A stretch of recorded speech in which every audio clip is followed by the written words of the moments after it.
she texted. At my ex's house, his dad died. Don't be jealous. I replied, my condolences. Then I looked up the obituaries and found nothing. When I sent flowers to the deceased father who answered his own door, the ex called me in a panic. I, 28 male, got that text from my girlfriend Brianna, 26, last Thursday at 9 p.m.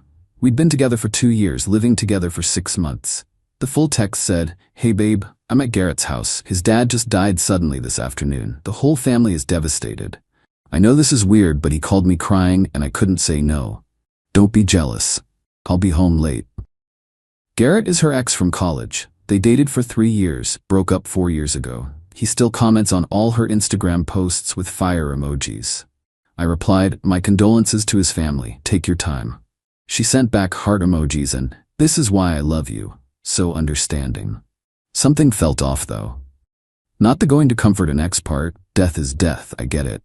But the don't be jealous line. Why even add that, unless? So I did what any reasonable person would do.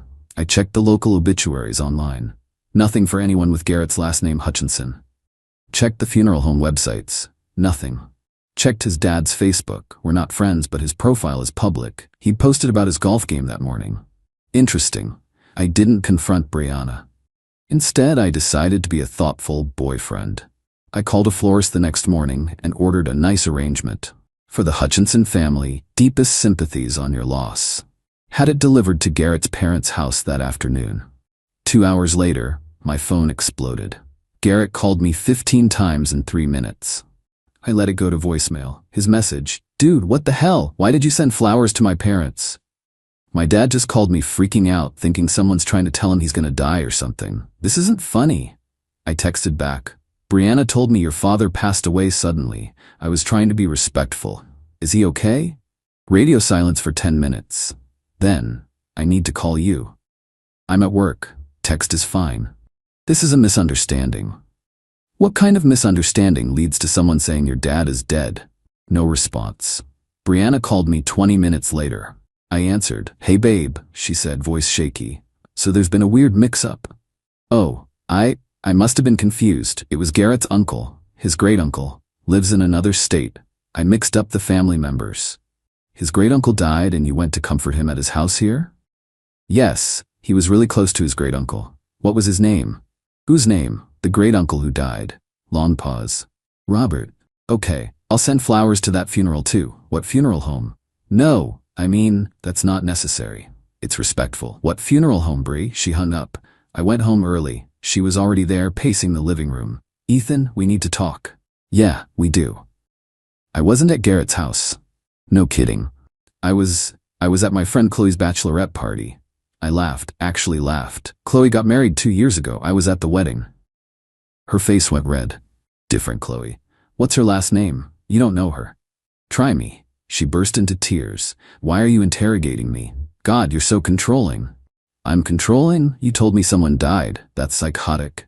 I knew you'd overreact if I told you I was seeing Garrett. There it was. So you were at his house. It's not what you think. What is it then? We were just catching up as friends, but I knew you'd be weird about it, so I made something up. You made up a death? I panicked. I stood up. I need you to leave. What, Ethan, come on. It was a white lie. You told me someone's parent died. You made me feel sympathy for someone's fake grief. That's not a white lie. That's deranged.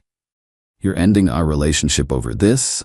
Yes. She grabbed her stuff and left, still crying about how I was overreacting. That night, she texted me 82 times. Everything from, I'm sorry, to, you're pathetic, to, Garrett treats me better anyway, to, please take me back. I didn't respond to any of them. Update 1, the entitlement has reached astronomical levels. So Brianna moved back to her mom's house. Her mom, Diane, has been calling me non-stop. This woman has left me 12 voicemails about how I'm throwing away something beautiful over a miscommunication. But here's where it gets good. Garrett's girlfriend reached out to me on Instagram. Yeah, his girlfriend.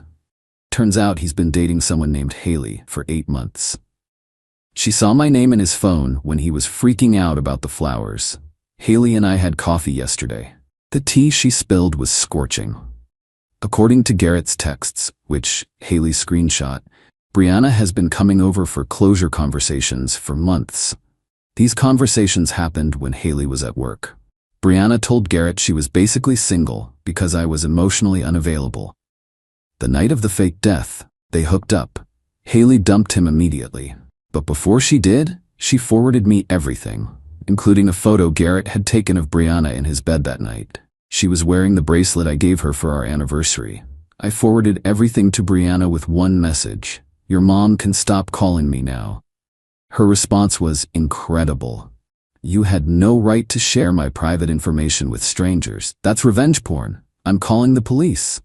I replied, "You were fully clothed. Also, Haley isn't a stranger. She's the other woman you were betraying." Then came the real entitlement. Brianna showed up at my work during lunch. Security had to escort her out when she started screaming about how I was ruining her life and turning everyone against her. My coworker Jordan recorded the whole thing. Brianna actually said, and I quote, "I only lied because you're boring. Garrett makes me feel alive. But I chose you for stability." The entire office heard that. My boss gave me the rest of the day off and told me to file a restraining order. But wait, there's more. That evening, Diane showed up at my apartment with Brianna and Brianna's dad, Keith. They wanted to have an intervention. Keith, "Son, relationships require forgiveness. We're not in a relationship. She made one mistake. She's been cheating for months." It wasn't cheating. We were just talking. Haley has photos that suggest otherwise. Keith, what happens between a man and woman is private. Then keep it private. Don't bring it to my apartment. Diane then tried a new angle. "Brianna's been struggling with depression. This isn't really her." Brianna nodded eagerly. "Yes, I'm sick. I need help, not abandonment." "Then get help elsewhere." Keith got aggressive. "You're gonna throw away 2 years over some texts? Be a man." "A man doesn't stay with a woman who lies about deaths and cheats. Please leave." They refused. I called the police. Brianna told the cops I was holding her belongings hostage. I showed them our text history where she admitted she took everything when she left. The cops told them to leave or face trespassing charges. As they left, Diane shouted, "You'll regret this when you're alone forever." Brianna added, "Nobody else will put up with your boring ass anyway." Cool. Still not taking her back. Update 2. Everything has escalated to levels I didn't think possible. Remember how I mentioned Brianna told people I was emotionally unavailable? Well, turns out she's been laying groundwork for months. Her best friend Zoe messaged me. "Just so you know, Bri's been telling everyone you're basically roommates. She said you haven't touched her in 6 months and she thinks you're gay." That's funny because we literally had sex the morning before the fake death text. But okay, here's what Brianna did next. She created a whole narrative on social media about being trapped in a loveless relationship and how she finally found the courage to leave her emotionally abusive partner. She didn't name me, but we have tons of mutual friends. Everyone knew. The posts included, "Sometimes the person who seems perfect is the one slowly killing your soul. I gave 2 years to someone who couldn't give me 2 minutes of affection. Garrett has shown me what real love looks like." A photo of her and Garrett with the caption, "When you finally find your person after years of settling." The comments were full of her friends praising her bravery. One even started planning a freedom party for her. I didn't respond publicly. Instead, I did something better. I compiled a timeline. Screenshots of her saying she loved me the day before the fake death. 2. Her texts admitting she lied about the death. 3. Her admitting she was at Garrett's. 4. Garrett's texts to Haley about their affair. 5. The photo of her in his bed. 6. Her showing up at my work screaming that she chose me for stability. 7. The police report from her family's trespassing incident. I sent this privately to 5 people, the mutual friends who'd been commenting supportively on her posts. Within hours, the narrative shifted. People started calling her out. Her freedom party was canceled. But Brianna doubled down. She posted that I was weaponizing her trauma and turning people against a victim. Then Garrett dumped her. Yeah. After all this, after leaving Haley, after the drama, he dumped her via text. "This is too much drama. You said you were single. I don't want to be involved in this mess." Brianna lost it. She called me at 2 a.m. sobbing. "Are you happy now? You ruined everything. I didn't do anything. You lied, you cheated, and you faced consequences. Garrett was my soulmate. Your soulmate who dumped you after a week? He only left because you made this public. I didn't make anything public. I privately told the truth to 5 people. You're evil. You're actually evil. Okay, I'm going to destroy you. Good luck with that. She hung up. The next day, she tried to make good on that threat. She called my employer claiming I was harassing her. HR called me in. I showed them everything, including the security footage of her causing a scene. They banned her from the property and offered me their legal team if needed. She told my landlord I was dealing drugs. He laughed because I'm the most boring tenant ever. I barely have people over and I'm in bed by 10 p.m. She even called my mom, telling her I was mentally unstable and needed intervention. My mom's response was legendary. Honey, the only unstable person here is someone who lies about deaths. Please, lose my number. But the peak delusion came yesterday. Brianna sent me a formal letter, like printed and everything, with terms for reconciliation. 1. I publicly apologize for overreacting. 2. I delete all evidence of her mistake. 3. I pay for couples therapy. 4. I apologize to Garrett for the flowers. 5. I let her move back in immediately. 6. We pretend this never happened. At the bottom she wrote, you have 48 hours to accept these terms, or I'll have no choice but to move on permanently. I framed it. It's hanging in my kitchen. My friends think it's hilarious. Update 3. Brianna did not, in fact, move on permanently. Instead, she started dating Garrett's best friend, Tyler. Yeah, you read that right.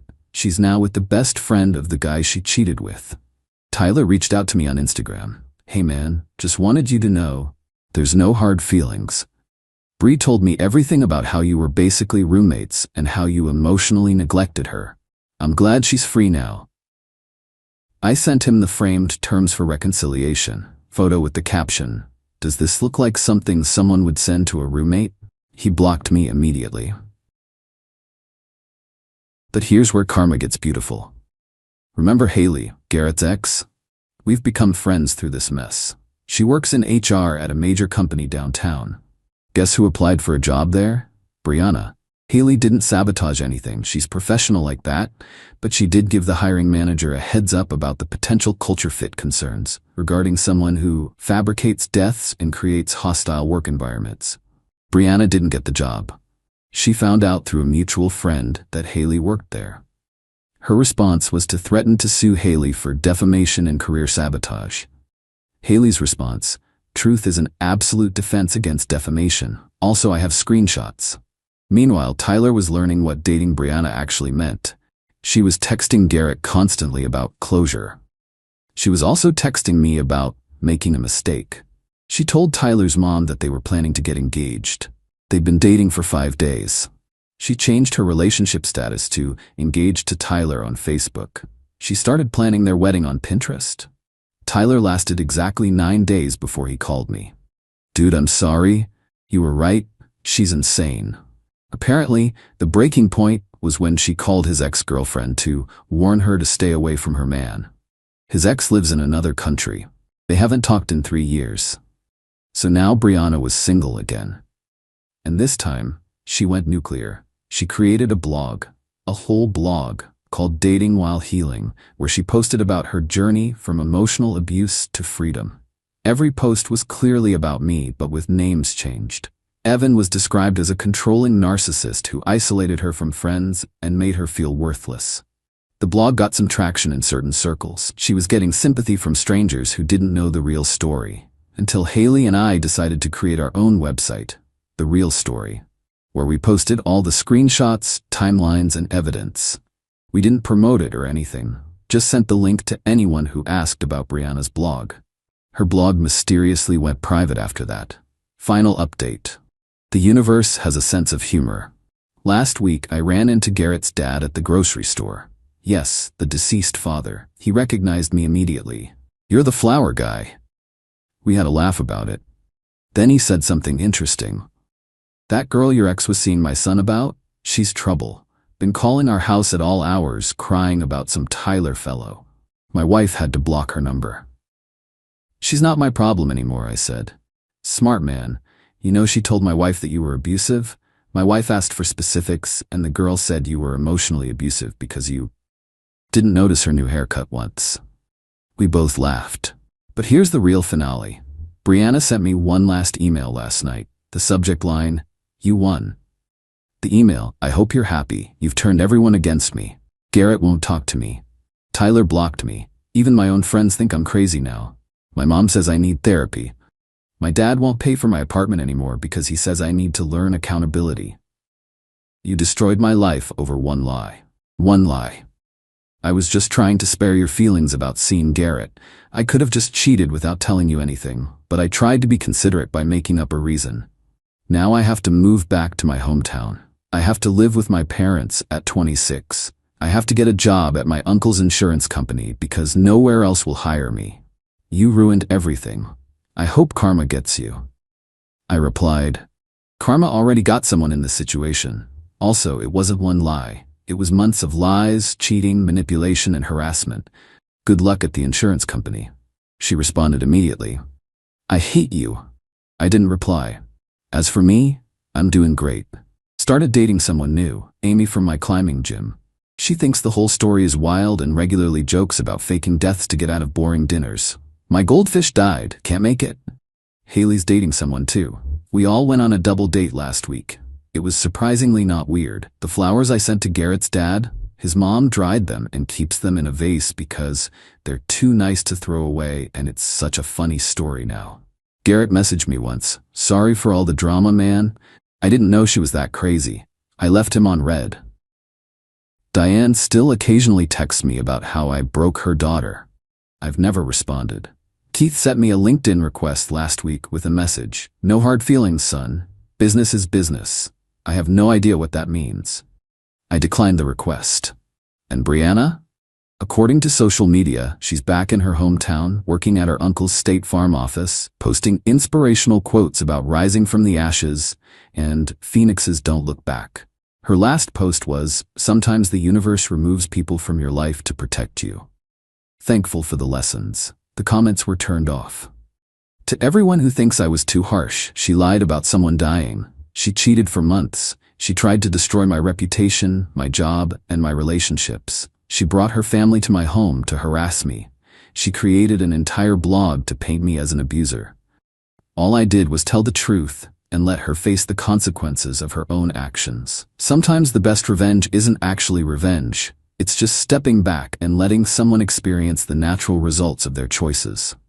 Thanks for following along, Reddit. I'm gonna go live my boring, death lie-free life now. Edit, since people keep asking, yes, the uncle who owns the insurance company is Diane's brother. He apparently told Brianna she has to work there for at least a year to learn the value of hard work and honesty. He also makes her cold call leads as character building. Edit 2. To everyone saying Amy is a rebound, we're taking things slow and she knows the whole story. She actually insisted we wait a few months before making anything official because anyone who lies about death has definitely left some psychological damage. She's in therapy, I'm in therapy, we're all in therapy. It's great. Edit 3. Garrett's mom messaged me on Facebook to say Brianna drove by their house last week, slowly. They're considering a restraining order. The flowers I sent are still in their living room though. So at least something good came from this mess.